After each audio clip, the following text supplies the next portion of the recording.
Coming up, we will be on location at Maryland Oncology Hematology in Silver Spring, Maryland, discussing the latest therapies available in cancer treatment and how they can reduce treatment-related side effects and improve treatment results with one of this region's top oncologists, Dr. Kashif Ali. Dr. Ali received his medical degree from Ross University School of Medicine and received his oncology training from Seton Hall University program. He is a member of the American Society of Clinical Oncology and again is widely recognized as one of this region's top doctors. Welcome, Dr. Ali. It's a pleasure having you on our program. Thank you. Your first time, in fact, on the Top Doctors Medical Interviews. We have a lot to talk about, and I wanted to begin, Dr. Ali, if I may, by asking you if you can please tell us about some of the latest therapies that are available in cancer treatment and how we can benefit from them. So, now cancer treatment is very different than it was, 10, 20 years ago. So cancer treatment now is very personalized. So we look at the actual cancer type that a patient has. Now we're actually able to target certain areas on the cancer cells themselves. So we look at your cancer cells, we look at potential targets on these cancer cells, and we tailor our therapies in order to target those specific targets. So what this what this does is that it not only leads to less side effects because you're only targeting cancer cells in particular, but also leads to better response rates in treatment of these cancers. How are targeted therapies made, Dr. Ali? So the process is actually pretty interesting. So, before I went to medical school, I was actually a molecular biologist. I have a graduate degree in applied molecular biology, and this is what I did in the lab. And this is actually one of the reasons why I decided to go into oncology, is because it was very similar to something I was already doing before medical school. So the way these targeted therapies are made is by taking a cancer cell that we're actually trying to target, and in a lab environment, creating a treatment for it that specifically targets that cancer cell. And that's a part of a big reason why it's become so effective in a much more targeted manner, yes, and how it's made. Yes, that is correct. How does targeted therapy work? Okay, so there's two big mechanisms for targeted therapy. Okay, so one of the mechanisms is to target the cancer cell from the outside, and the other mechanism is to target it from the inside. Okay, so most of the drugs that target cancer cells from the outside, most of those drugs are antibodies. So what they do is they go and find a receptor that's being expressed on the outside of the cancer cells, attach to that receptor, and in turn send a signal to the inside of the cancer cell telling it not to grow, and in turn destroying the cancer cell. The other way is a type of drug called a small molecule, which is such a small drug that it can actually penetrate right into the cancer cell and affect the signaling pathway inside the cancer cell itself, and which in turn then leads to cancer cell death.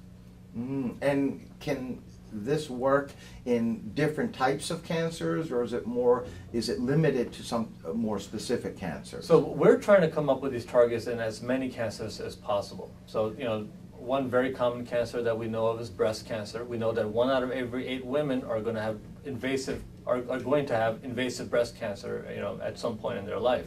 A lot of research has gone into breast cancer. That's actually one of the cancers where we've come up with a lot of targeted drugs. Melanoma, another type of cancer that generally starts on the skin. Chronic leukemias, another type of cancer.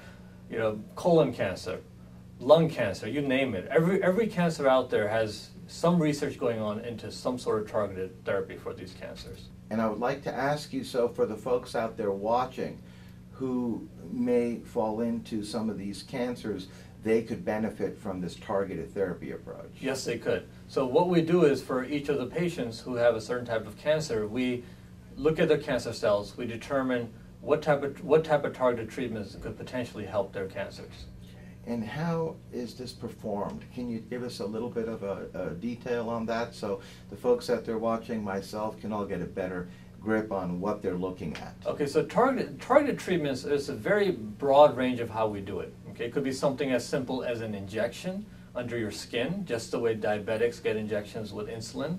It could be an infusion that runs in a bag, almost like a saline bag, where it drips into your veins, anywhere from 15 minutes up to 3 hours, depending on what type of drug it is. It could also be the simplest form, a pill that you take every day at home. And most of the small molecule types of targeted therapies are actually pills, which is, it has even become more convenient than before. Now we have, you could, when you think of cancer treatment, it's not always chemotherapy through an IV anymore. That's right. It could just be a pill that you take at home. That's very interesting as well, because a lot of times when people associate treatments for cancer, you would think surgery would be part of that treatment, and you didn't mention that as far as these targeted therapies are concerned. Yeah, so as these treatments get more and more advanced, we've able to, surgery and radiation have had to be used a lot less than we did in the past. Almost as a last resort, as opposed to one of the earlier treatments. Yes, depending on the cancer type, yes. Yes. And what would you say are some additional advantages of these targeted therapies, Dr. Ali, as opposed to the traditional therapies and treatments that people are more familiar with? So since, traditional chemotherapy was basically, almost like a bomber, okay? You go in, you destroy everything, okay, including cancer cells, including your good cells, including cells you don't want to destroy, yes. And then you hope that the good ones regenerate and the cancer cells go away. Now, targeted treatments are very different. Targeted treatments are specifically going for the cancer cells. Okay, they do have some side effects, but the side effects are very minimal compared to traditional therapies. So the main advantage, I would say, is side effects and a direct hit on the cancer cell. Those are significant advantages. I mean, there's no doubt about it. This is a huge advancement that has taken place recently, and I'm, like I said, so happy you're here telling us all about it in detail and how folks can benefit from it, because you're absolutely right. The other approach was one that pretty much wiped out not only the bad cells, or at least it tried to, yes, but it also took out the good cells. This is much more targeted, only focuses on eliminating the bad cells while we still get to keep our good cells. Yes, exactly. And who would you say, Dr. Ali, is a good candidate that can benefit from these targeted therapy treatments? So every patient has a potential to benefit from a targeted treatment. It's just a matter of identifying the mutation or identifying the molecule that could be a potential target. Now, not every patient has a target. There are a few patients that unfortunately don't have a target, and for those patients we have to go on and move on to our traditional chemotherapy. But every cancer, almost every cancer out there has a potential target at this point. I'm sure this next question's answer would vary based on each particular patient and his or her situation, but in general, Dr. Ali, how long would you say a typical targeted therapy session takes, so people have an understanding of what they're looking at time-wise with each visit? That is all dependent on the type of cancer the patient has. If somebody has a chronic leukemia, for example, you take a pill every day at home. So that takes as long as, basically the time required to swallow a pill is how long it takes to get the treatment. Whereas some treatments will require you to come into the office and maybe get an infusion for an hour or two. Mm-hmm. So it all depends on the type of cancer you have, and also the type of treatment that is best for that type of cancer. Also, sometimes targeted treatments are used in addition to traditional chemotherapies for two reasons. One is to potentiate the effect of the chemotherapy itself, and number two is to help deliver the chemotherapy to the cancer cell. If you can target a cancer cell and deliver the traditional chemotherapy into it, then you are going to have a better response rate. And speaking of response rates, what would you say is the typical success rate that you're seeing as a result of these therapies? Once again, that also depends on the actual cancer type. Now, if you have a chronic myeloid leukemia, for example, those treatments, people live a whole life. Now, chronic myeloid leukemia is almost like having diabetes or blood pressure. You take a pill every day, gets rid of your mutation, and you live a completely normal life. Whereas other types of cancers, like for example, metastatic breast cancer, sometimes those patients are very sick, and the targeted treatment may only give them an additional 3 months. I see. And as far as percentages, is there a range that you've seen in success rates? So success rates for some cancers can be as close to 100%. For others, it could be a relative improvement of 25%. Okay. Well, it's good that you're seeing success rates, though. Yes, definitely. Across the board, by and large, I would think. Yes, definitely.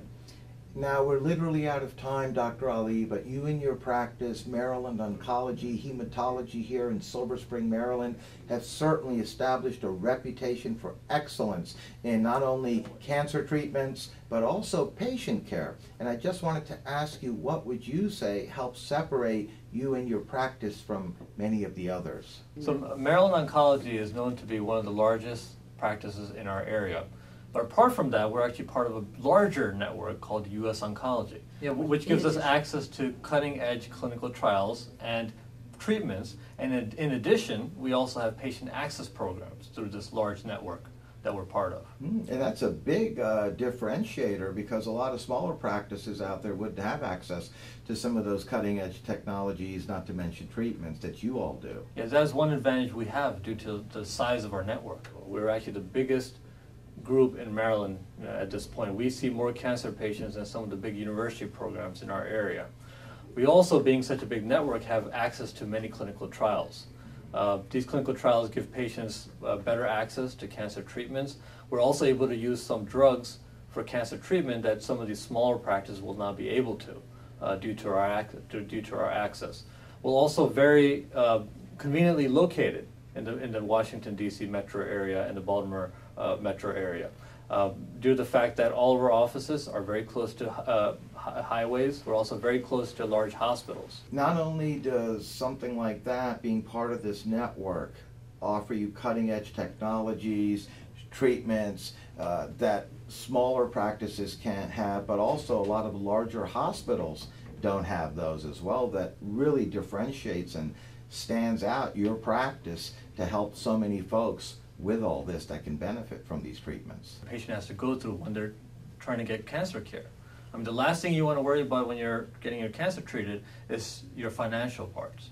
Yes. Our other goal is to provide outstanding care close to home. Speaking of offices, how many offices do you have around the region here? At this time, we have 8 offices. So in addition to Silver Spring, what are some of the other locations for the folks watching?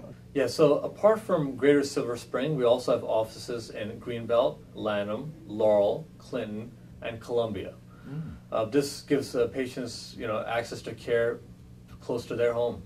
Yes, indeed, and you certainly, from our research, we found really take care of your patients, Dr. Ali. You literally treat them like family. You give them personalized care as well, and you can't say that about every practice these days. Yes, that's correct. So our staff goes out of their way. A lot of our patients have even cell phone numbers for some of our nurse practitioners and even some of our physicians. Especially patients that are at their end of life for their cancer care. We are very closely involved in their care. Well, on that note, I'd like to thank you, Dr. Ali, for joining us, educating us on some major advancements that have taken place in cancer treatment through these targeted therapies and how they're benefiting so many folks. And we'd love to have you back on in the future as our guest. Thank you very much. Thank you.